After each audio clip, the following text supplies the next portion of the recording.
Breaking news tonight. This is the scene of a double homicide in York Region. Police are speaking on their investigation right now. Let's listen in. Can you tell us how police were alerted to the incident?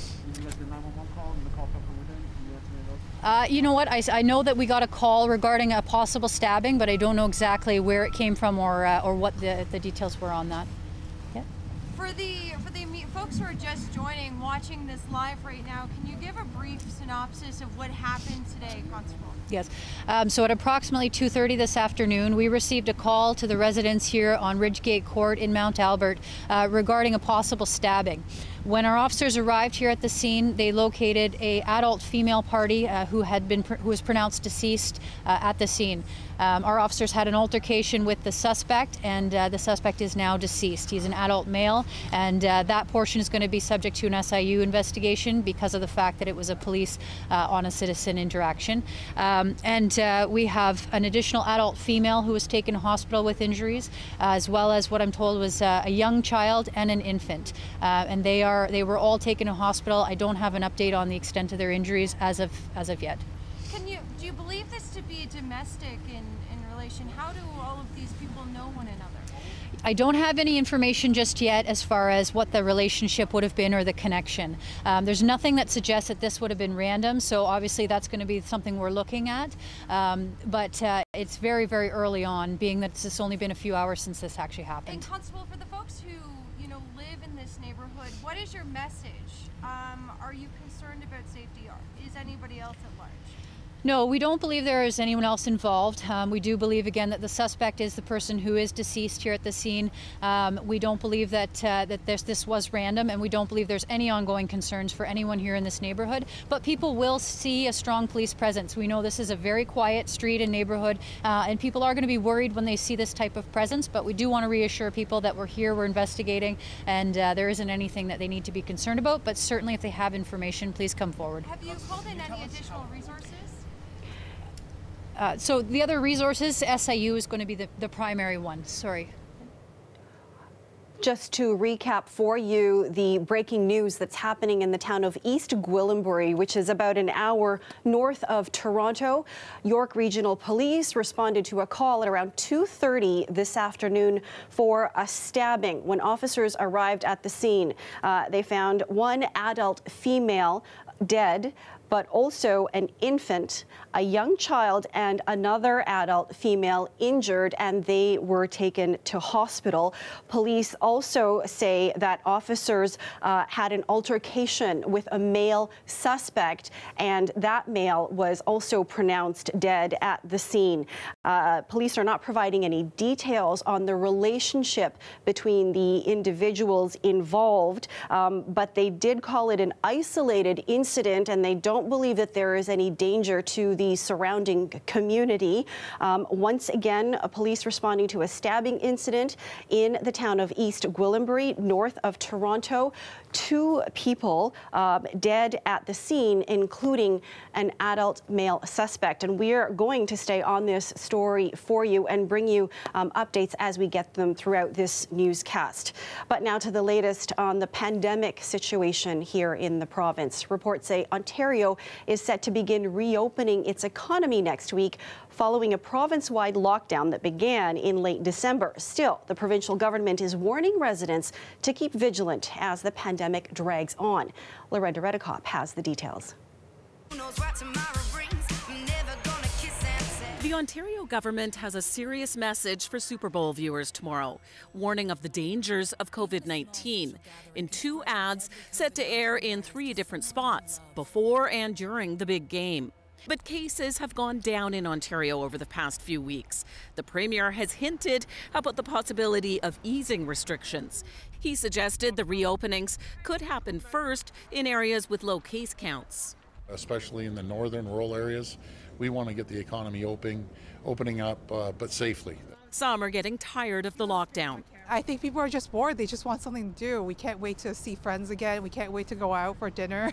Others aren't ready for things to reopen. Get a little bit more aggressive so that we get rid of this thing. So lock it down a little bit harder for a little bit longer so that we can end this a little bit earlier. Some experts aren't opposed opposed to what reports say the government is poised to do, reopen certain regions with plans for more depending on cases. Putting a roadmap forward isn't the end of the world. I think it gives people hope to say, okay, what does the next few weeks look like? But this doctor cautions on the order that any reopenings might happen. I think everyone needs to establish that schools can reopen effectively, and I think that probably needs to be on the table first rather than necessarily opening up industries. For some, the thought of relaxing restrictions, then possibly returning to another lockdown, is too much. Like for this woman who got laid off. Like safety is very important for sure, but I just hope we won't have a third lockdown. The province-wide shutdown is set to expire as soon as Tuesday. The Premier has said he could make an announcement as early as Monday. It's news many Ontarians are anxious to hear. Lorenda Redicop, CBC News, Toronto. The province reported more than 1,300 new cases of the virus today, and 45 more people with COVID-19 have died. A total of 1,388 new cases were reported. 455 of them were found in Toronto, 288 in Peel, and 131 in York Region. There are just over 1,000 patients in hospital with the virus, 325 of which are in the ICU, and 228 are using ventilators. Toronto police are asking for the public's help in their investigation into the shooting of a 20-year-old man in North York last weekend. Hasheen Omar Hashi was shot and killed while in his car.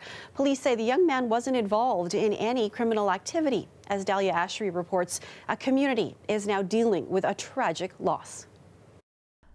This security footage shows the moments leading up to the deadly shooting of a young man in North York last weekend. 20-year-old Hashim Omar Hashi was in his car alone. He was attempting to enter the underground parking at his building when another vehicle approached behind him. A lone suspect exited the front passenger side of that vehicle and ran up to Mr. Hashi's passenger side vehicle and fired multiple gunshots. When officers arrived, they found Hashi suffering from gunshot wounds. He was pronounced dead at the scene. Toronto police say they don't believe Hashi was involved in any criminal activity. Mr. Hashi was not involved in any gang activity, nor was he involved in any gang affiliation. The security footage from the building that night shows the suspect ran back into the car. Police say about 4 hours after the shooting, that vehicle was found burning about 10 kilometers away from the scene. Hashi was an accounting student at Humber College who worked part-time at the airport. His friends and family left to grieve.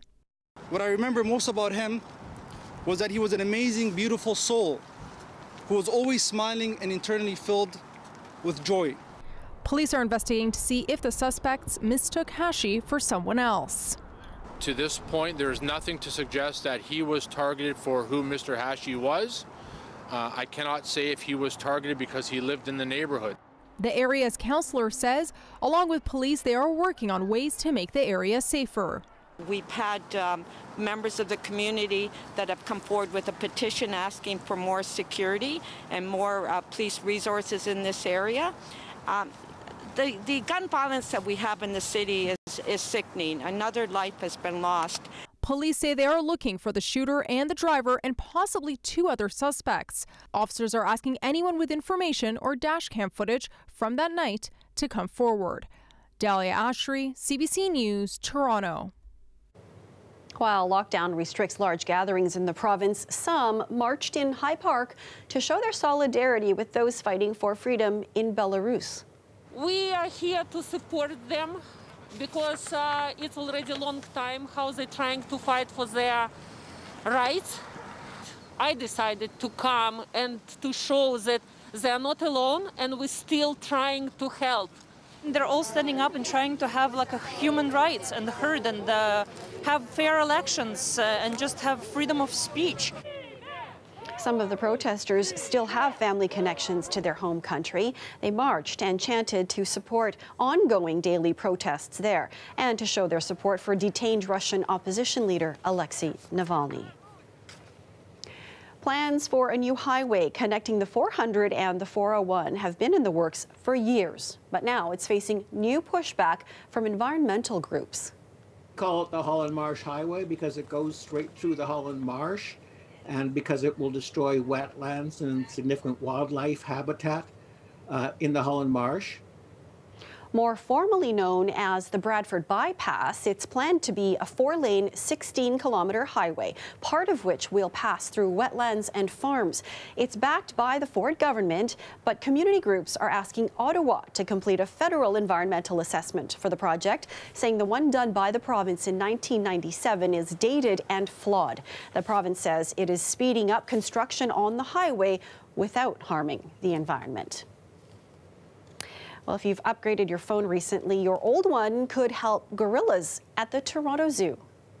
Inside them are a lot of really important and rare minerals and metals. We actually recycle those and capture those metals so they do not have to be mined from the places that these animals call home.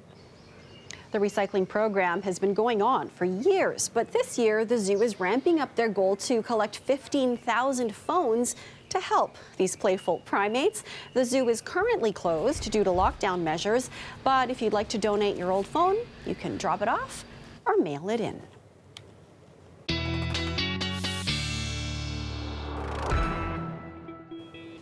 It's a live look for you at the Royal Alexandra Theatre in Toronto, where in a couple of hours, the marquee lights will dim to honor Toronto-born icon Christopher Plummer. The Sound of Music star passed away yesterday at his home in Connecticut, 2.5 weeks after suffering a fall. He was 91 years old. We are going to check in with Sophia now, who joins us after being on baby duty for this past year. It's wonderful to have you back, Sophia. Oh, well, I'm really happy to be back. Yeah, 18 months, a lot has changed, but a lot of the important things are still the same. Like, it's really nice to be back with you and the rest of the team, Maribel. Awesome. And perfectly timed for my arrival is the arrival of some real winter-like weather, some cold and maybe some shots of snow as well, here to stay over the next little while. Yeah, happy to be the bearer of that good news. Let's talk a little bit about the cold, first of all, because you want to get out and enjoy some fresh air, and there will be some bright sunny skies as well, but you're really going to want to bundle up. Parka season is here, feeling like much colder than -7. We should be about -2 this time of year. It will feel like -12 when you are out for your walks tomorrow, the high of -5, and it's going to steadily continue to decrease over the next few days. Overnight, we drop a little bit, and we'll pick up a couple centimeters of snow by the time you wake up Sunday morning as well. Just a weak trough, less than 3 centimeters or so, but it's the pattern we're gonna get in over the next little while. Repeated cycles of shots of snow and this cold. We are setting up for a classic Great Lakes winter weather type setup, and it's good news if you're anybody that has a backyard rink or a community rink, because it will finally stay frozen over the next little while. In the long range, I'll tell you more about when we can finally come out of the cold and any of those shots of snow that we are to expect in the long range. Okay, so we'll see you in a few minutes then. Thanks, Sophia. Sounds good. You're welcome. A student-run clinic that helps people without OHIP coverage just reopened for the first time since before the pandemic. Now they provide access to healthcare professionals virtually, hoping to bridge the digital divide and to remove barriers to equitable access. Here's Jessica Ng with the details. The check-in desk at the Imagine Clinic is open after being shuttered since before the pandemic. Being able to offer a virtual platform, we're hoping to access a larger proportion of patients. That being said, the patient population that Imagine serves is marginalized. So some of them might not have access to internet or technology or a private space to talk. Student volunteers like Felicia Tai spent 6 months ensuring they could bring their network of doctors, nurses, physiotherapists, pharmacists, and social workers to clients virtually. It's funded by university grants, so patients don't need a health card to visit. There's actually a really large population in Toronto of patients who don't have access to OHIP. And this may include refugee claimants, people on work visa permits. They've partnered with Think Research, adding a digital record system, something patients without health coverage often don't have. From a tech perspective, being able to provide the support to the physicians here and the progress notes is really allowing a lot of continuity for patients who normally would be overlooked. Students who are involved with the Imagine Clinic see benefits well beyond the classroom, and sometimes that ends up influencing or changing their professional direction. That was the case for Dr. Nahid Dasani, a Toronto-based palliative care physician and advocate for healthcare accessibility. And what I learned in the Imagine Clinic has helped me become a better physician now, to especially serve populations who experience vulnerabilities. Imagine's other executive co-director, Yifan Zhu, agrees. Through her participation in the clinic, she's decided she wants her pharmaceutical work to encompass interdisciplinary care. At the clinic, I was able to talk to patients and see what are some of the different medical conditions that they've had, and also living situations outside of those medical illnesses that may be affecting them getting care. So that opened my eyes a lot. Imagine Clinic is open Saturdays from 10 a.m. until 2 p.m. at the Parkdale Queen West Community Health Centre. Jessica Ng, CBC News, Toronto.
We want to take you back to our breaking news tonight. Police are investigating a double homicide that happened in the town of East Gwillimbury. That's about an hour north of Toronto. Our Jessica Ng is live at the scene tonight. Jessica, what do we know so far? I'm here on Ridgegate Crescent in the Mount Albert neighborhood of East Gwillimbury. There's an ongoing police presence, as you can see behind me. Emergency crews are on scene after York Regional Police responded to a call at about 2:30 this afternoon to reports of a stabbing. 2 people are dead and 3 have been taken to hospital. Police have now confirmed they're investigating this as a homicide and say one of the deceased is an adult female. The other, they say, is a suspect, an adult male, who was shot and killed by police. The 3 that have been taken to hospital are currently recovering from serious injuries that they sustained earlier this afternoon. They say that one is another adult female, a young child, and an infant. We spoke to people who say they witnessed the event, and here's what they had to say. It's a little scary. You don't expect something in a town the size of 5,500 people, right? So yeah, it's a little disturbing. It's a pretty friendly group of people in this area. We always wave to each other. It's what you want, small town Ontario, right?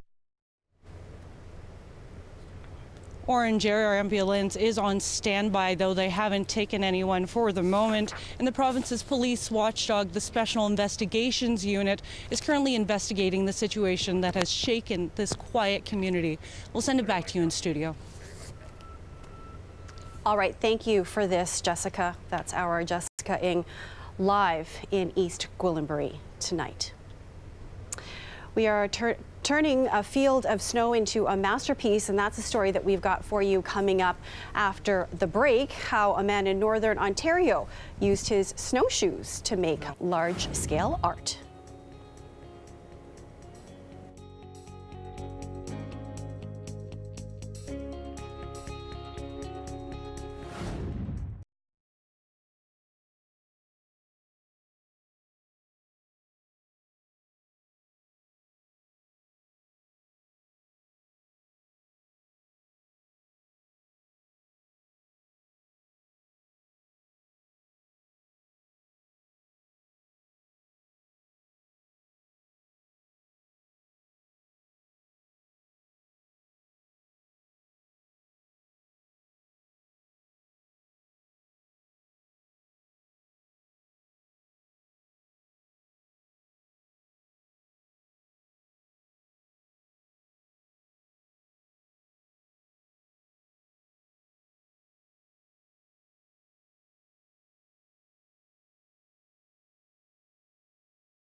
devoted so much of his life to being an advocate for human rights, to being an international ambassador of peace. He used the power of his music, he used the power of his songs to become one of the greatest ambassadors of peace the world has ever seen. It is Bob Marley Day in Toronto to celebrate the king of reggae on his birthday. Marley used his music to promote tolerance and to tear down the walls of apartheid. Enjoy some warm tunes on this cold day.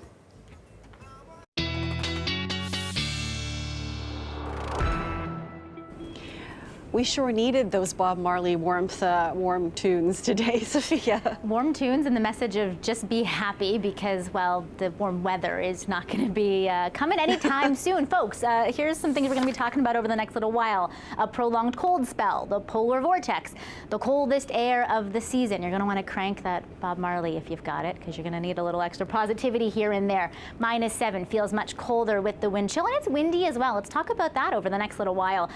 Today we reached 60-kilometer-an-hour gusts at Pearson. Now, I haven't been with you for a little while, so let's do a quick look back, and it's going to set up where we're going next in our weather story for the long range. Say, if you did have a backyard rink, you would have had trouble getting it to freeze over December and January. We have had above normal snowfall, but it's been difficult to get it to stay on the ground because it has been so mild. Coming up over the next little while, we're going to see a reversal of that pattern. We're actually going to be on the fringes of this big chunk of the polar vortex that's setting up over the prairies. It's actually going to be colder in our neck of the woods than it will be in the northern reaches of the country. So you're going to want to bundle up. Tomorrow it will feel like -12, very cold as well, as many of the kids are planning to go back to in-person school on Monday, forecast at -6.